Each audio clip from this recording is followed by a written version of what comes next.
Assalamualaikum semua. Ramai orang kejar rezeki siang malam tapi lupa satu ayat hebat dari Al-Quran. Ayat ini dibaca oleh Nabi SAW dan para ulama sarankan kita amalkan untuk lancarkan rezeki. Ayatnya ada dalam surah Al-Isra ayat 80.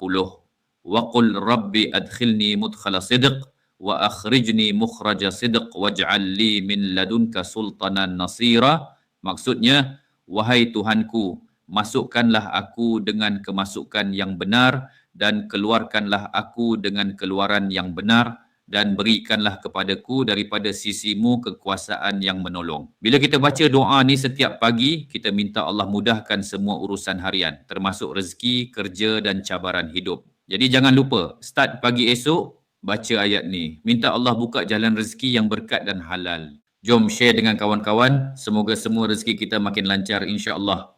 Rebut pahala atau tidak.